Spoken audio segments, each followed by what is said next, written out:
Good day, everyone. It's a good day. I hope you're also having a good day wherever you are. Today we are discussing the oil deal that's about to happen between the Taliban and the Russian government, where Taliban will be now purchasing, petroleum products and oil from Russia, and also wheat. It's a new development.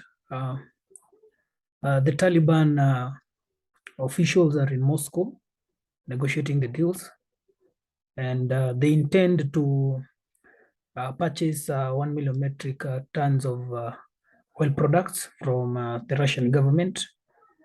And it's very interesting that, after the wake of the Ukrainian and Russian war, or Russian invasion of Ukraine, and the sanctions that have come, the blitzkrieg, Putin calling it the blitzkrieg of Western countries against Russia, the pushback.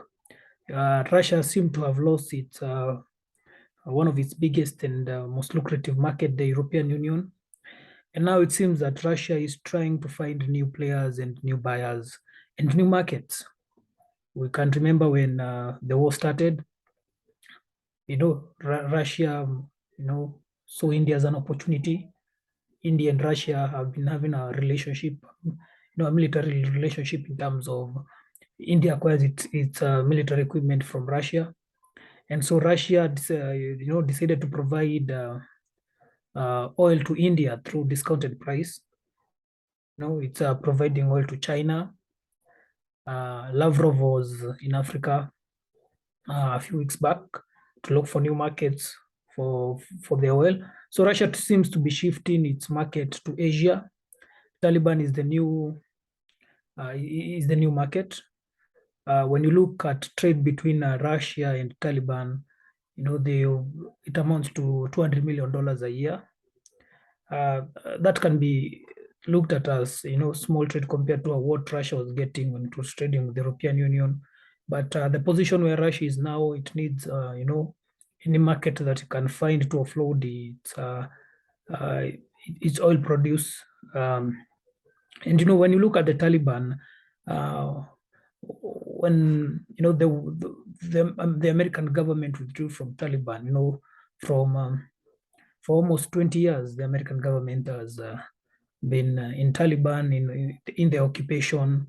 And these were considered the forever wars, the occupation of the American army in Iraq and Afghanistan. These were seen as wars that will never end. But the withdrawal seemed to have happened so rapidly. And even before the withdrawal, when you look at the government of Afghanistan, Taliban had a very, very big influence in how the provinces in Afghanistan were managed. Even after 20 years of occupation, the Taliban endured. They were resilient. They were very influential. And even when American government tried to assist in reforms and ensure that even when they leave, the Afghan government will have a foothold, it seemed to have not helped, because that the Taliban, the Afghan government, the officials were very corrupt. Most of them hid their money in places like Dubai, and most of them even escaped before the Taliban took over. So it was a very corrupt regime. I remember a time back reading articles, it was some years back, of how the American government is even struggling to train their Afghan forces, the military forces, to be well equipped to face challenges when they leave, because one of the generals was saying that most of these Taliban even come to training when they are very high from opium, high from marijuana and other drugs. So it shows that there was no political will, or you'd say the will from the people to to be able to take over the government when the American leadership left.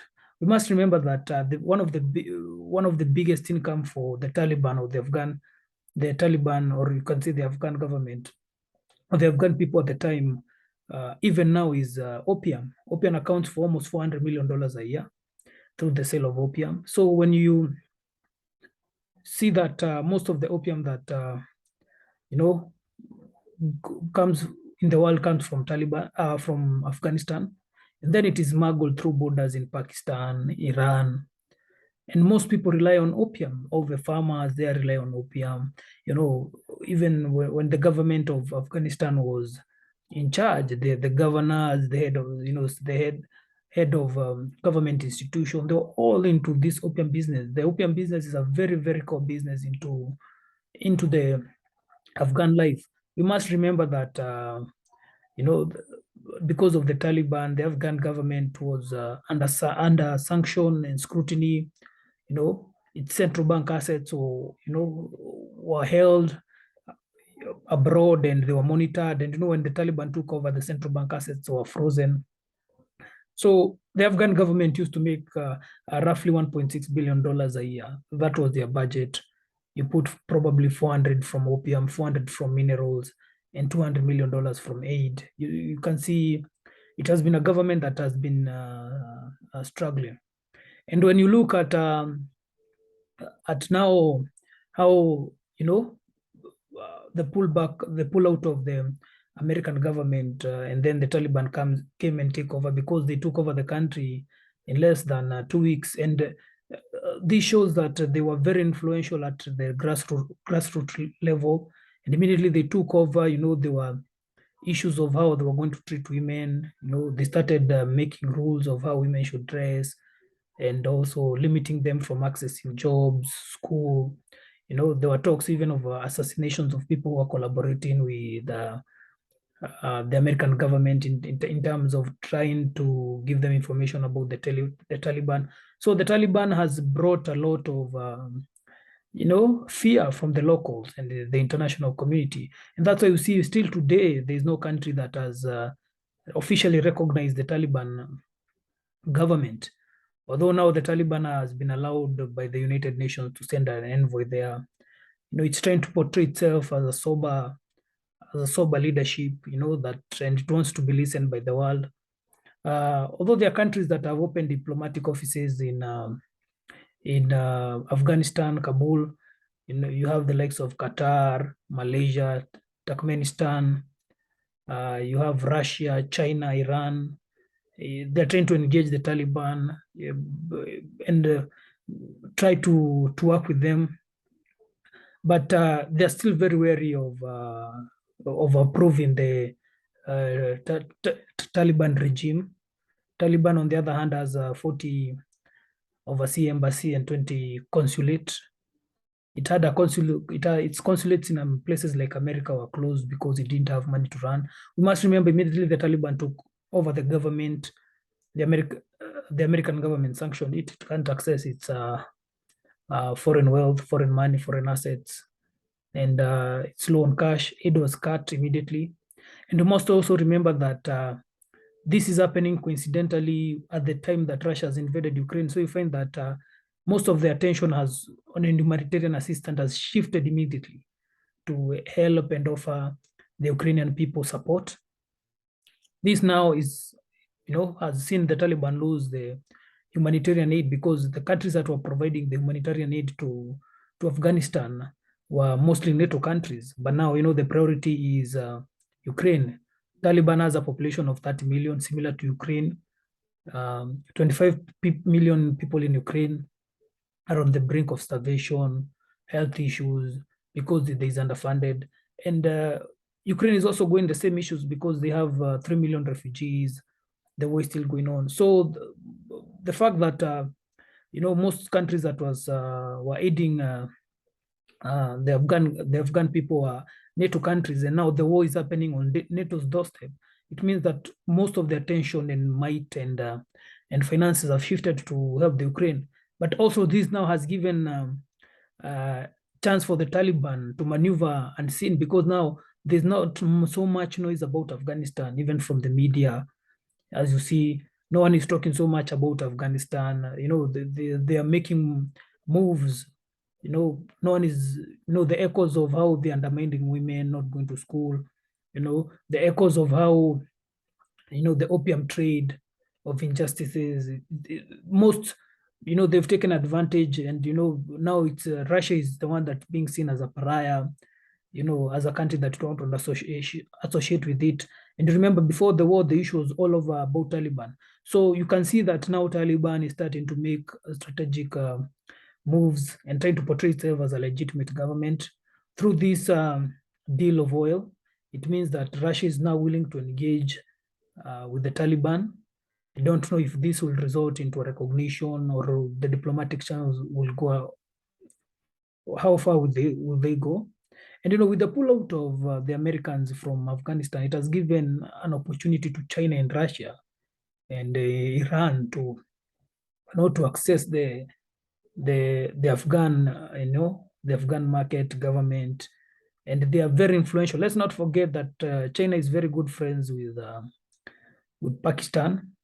Pakistan also is very influential in Afghanistan because they border each other. We must remember that when the American invasion came, most Pakistan took a lot of refugees from Afghanistan.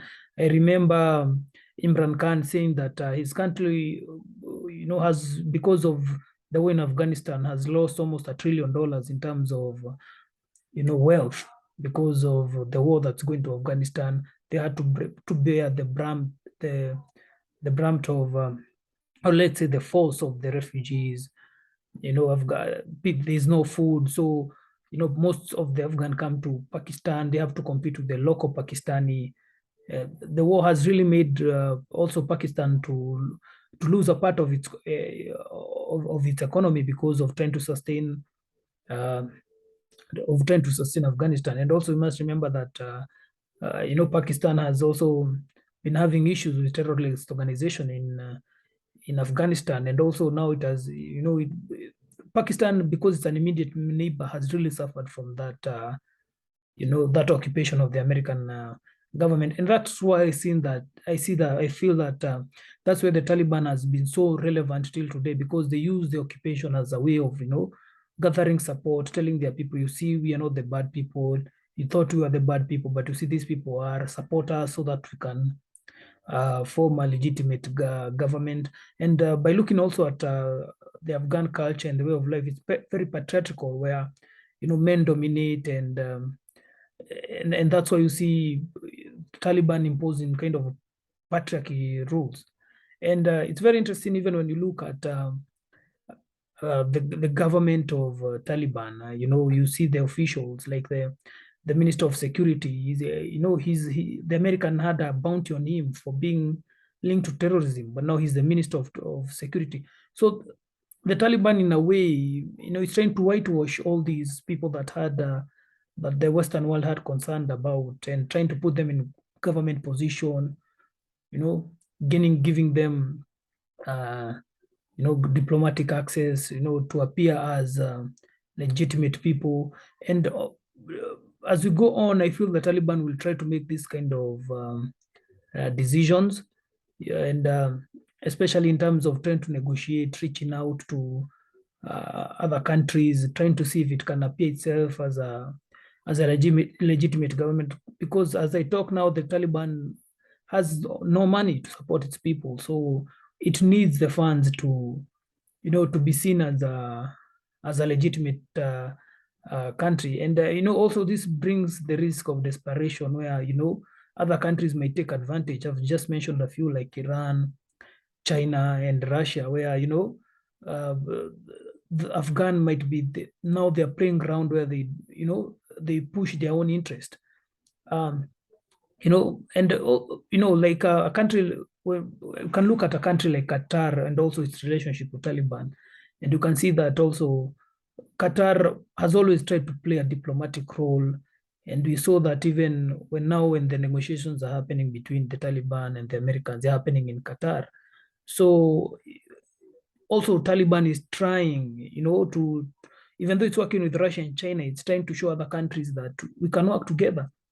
And even in the UN General Assembly, Taliban condemned the invasion of Russia to Ukraine, and it's pushing for negotiation and peace talk between the two countries. So the Taliban is trying to show itself as a responsible country and it can be respected.